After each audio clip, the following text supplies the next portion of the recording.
Miarabantsika tsirairay avindray tonga amin'ny fandraisana ny mofonaina isika amin'ity alakamisy maraina ity. Misaotra an'Andriamanitra isika fa omeny fahasoavany sy ny famindram-pony an-trany. Alohan'hiderantsika ny amin'ny mofonaina an'io dia hivavaka isika. Andriamanitra tsara indrizan-danitra atolotra ianao ny dera ny laza ny asa sy ny voninahitra. Misaotra anao izahay fa tombontsoa lehibe indray no menao anay an'io dia ny fandraisanay ny fahasoavanao.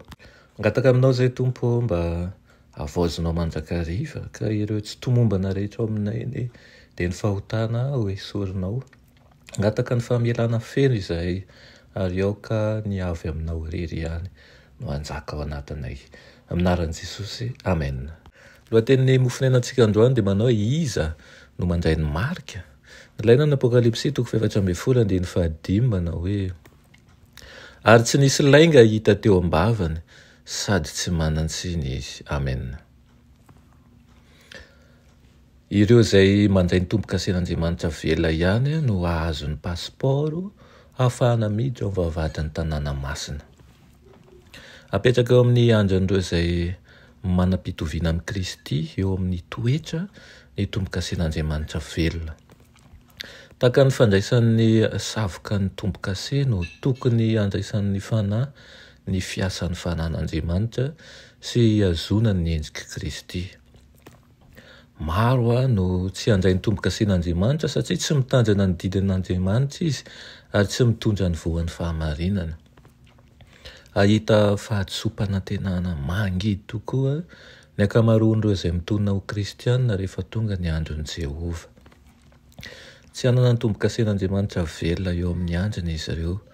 Matimaty izy no sady tsy miraika ka manala baraka an'Andriamanitra mihoatra noho izay mitonina ho tsi-pino. Mitsapatsapa anaty aiziny izy ireo kanefa azo ny atao ny mandeha amin'ny fahazavan'ny mitatao vovonana ao amin'ny tenin'Andriamanitra eo ambany fitarihan'ilay tsy mety manao fahadisoana.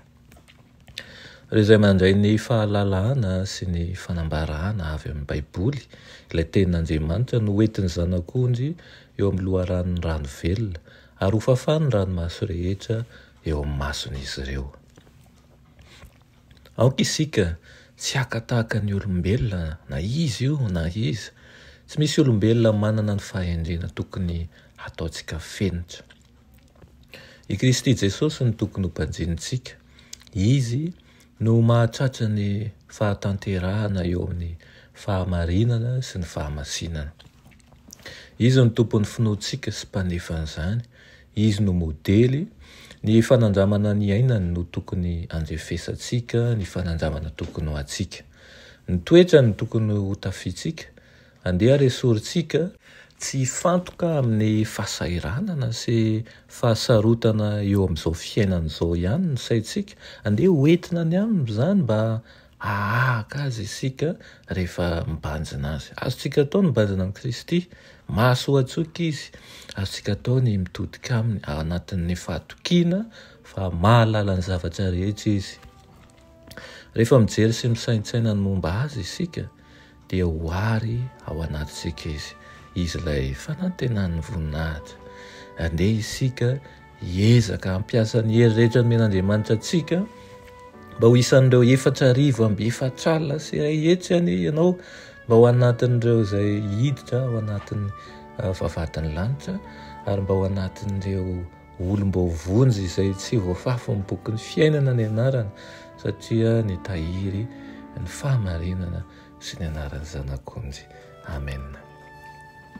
Andriamanitra tsara indrindra izay ny an-danitra tehirizy ao aminao izahay. Ampio amin'ny alalan'ny fanahinao masina mba hibanjina roa rery ihany ka tsy hanana ahiahiny amin'izao fiainana izao satria fantatra efa mandalo izao ary tsy hibanjina sy na haniry fiainan'olombelona hafa fa aoka ianao ihany no fanirenay. Aminaran'i Jesosy, amen.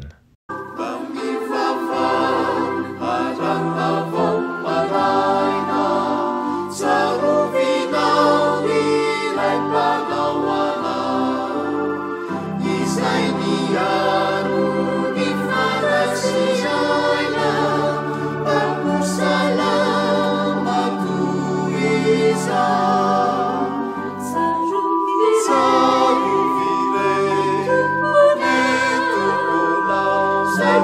a